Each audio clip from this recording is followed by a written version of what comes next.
Hacia el año de 1944 se establece una legislación general para las relaciones laborales mediante el Decreto 2380, que se despidió en estado de sitio bajo el gobierno de López Pumarejo, quien, aprovechando de situación, decide legislar en favor de los trabajadores.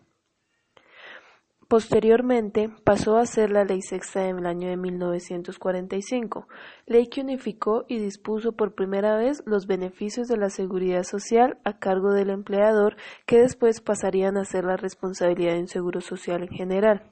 Este se convirtió en el primer antecedente inmediato en seguridad social en la historia del país. La política social en la que se basó es de tipo alemán, es decir, la protección que se brindaba era para los asalariados.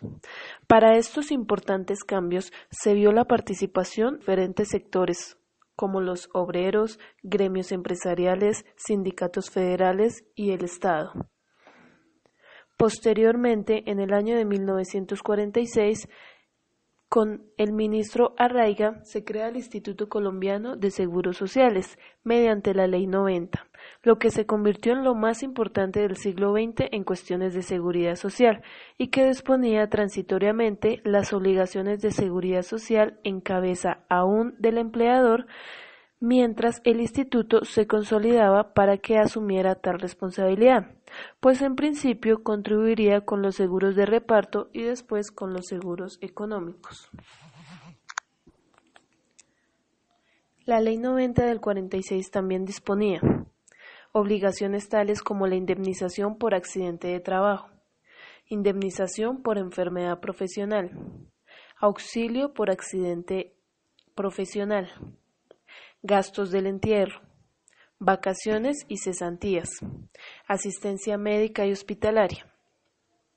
La importancia del instituto básicamente radicaba en que las prestaciones de seguridad social no estuvieran dependiendo de la solvencia del empleador, además de que pequeñas empresas pudieran disfrutar también del sistema y que el trabajador recibiera las prestaciones de la seguridad social como un derecho y no como una dádiva gratuita que le daba el empleador.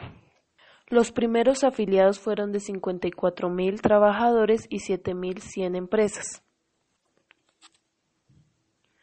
Con la apertura del instituto se evidenció el déficit de capital con el que contaba, pues aún no tenía los recursos necesarios para ofrecer las prestaciones económicas a que tenía lugar, además que la oferta de médicos existente era muy baja en comparación de los trabajadores que se afiliaron al sistema. Por lo tanto, se generaron disputas que dieron origen a los primeros sindicatos de médicos en el país. Por estas razones, el instituto primero solo se responsabilizó de los profesionales y de seguridad de maternidad. Por otro lado, esta ley también estableció las asignaciones familiares y dejó a tarea del Instituto Colombiano de Seguros Sociales la organización de cajas de compensación para atender subsidios familiares, que en primera medida era voluntario y posteriormente pasó a ser legal. Ya para el año de 1957, con el decreto 118, se dio la creación de el que era una entidad tripartita en la cual participarían trabajadores, empleadores y gobiernos, a la cual se le llamó Servicio Nacional de Aprendizaje.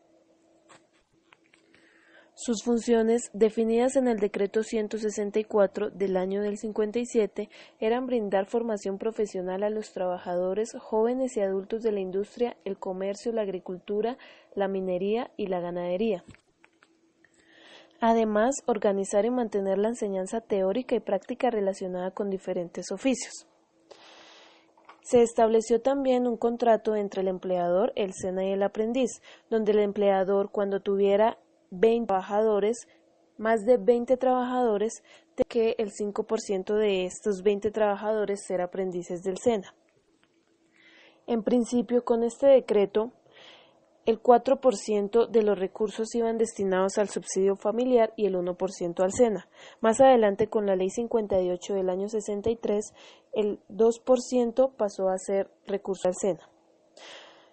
Posteriormente, con la Ley 171 de 1961, llamada la Pensión Sanción, que lo que se buscaba era evitar que los trabajadores fueran despedidos injustamente antes de cumplir los requisitos de la pensión patronal de jubilación que se causaba por los 20 años de trabajo con el mismo empleador. Lo que se protegía era que trabajadores que llevaban trabajando más de 10 años con el mismo empleador fueran despedidos, y si esto ocurría, el empleador debía pagarle al trabajador una pensión igual a como si hubiera trabajado los 20 años. Efectivamente, lo que generaba era una protección hacia el trabajador, y esto fue un gran avance en cuestiones de seguridad social. Ya para los años de 1960 se crearon los seguros de riesgos profesionales y seguro de pensión. En el año de 1964, mediante los decretos 3169 y 3170, se crea el seguro de riesgos profesionales, en el cual se establece el pago del 100% de enfermedad de los primeros 180 días.